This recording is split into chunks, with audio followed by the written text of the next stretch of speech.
संत बाळूमामांच्या आशीर्वादाने मी पोलीस झालो. कोल्हापूर जिल्ह्यातील माझं छोटंसं गाव. घरची परिस्थिती साधी. वडील शेतमजूर आणि आई गृहिणी. लहानपणापासूनच मनात एक स्वप्न होतं, पोलीस व्हायचं.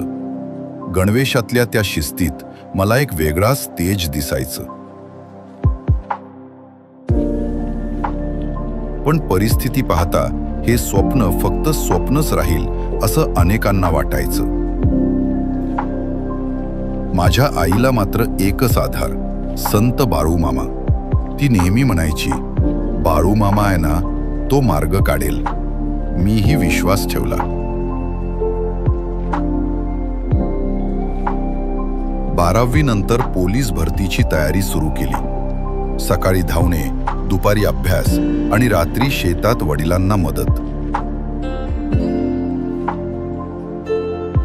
शरीर आणि मन दोन्ही थकत होतं. पहिल्या प्रयत्नात अपयश आलं. दुसऱ्यातही गुण कमी पडले.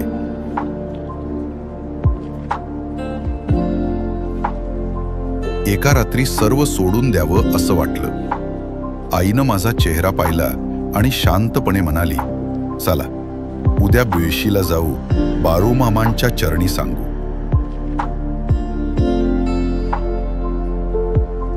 दुसऱ्या दिवशी आम्ही बिळाशीच्या डोंगरावर पोहोचलो.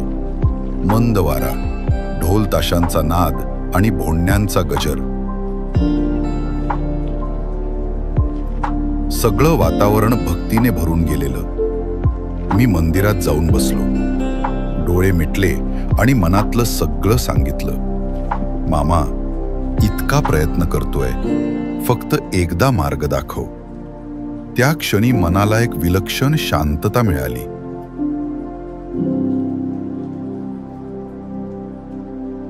जणू कुणीतरी म्हणालं, जिद्द सोडू नकोस, वेळ तुझ्या बाजूने येत आहे. त्या दिवसापासून माझ्या आयुष्यात जणू बदल सुरू झाला.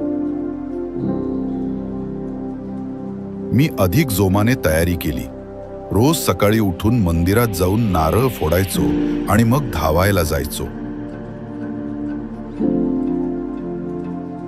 भरतीचा दिवस आला. धावण्यात वेळ उत्कृष्ट, गोळाफेक उत्तम आणि लेखी परीक्षा आश्चर्यकारकपणे चांगली झाली. मी फक्त एवढंच जाणून होतो, आज माझ्यासोबत कोणीतरी अदृश्यपणे धावत होतं. निकाल लागण्याचा दिवस. नावांच्या यादीकडे पाहताच हृदय धडधडत होतं आणि अचानक माझं नाव.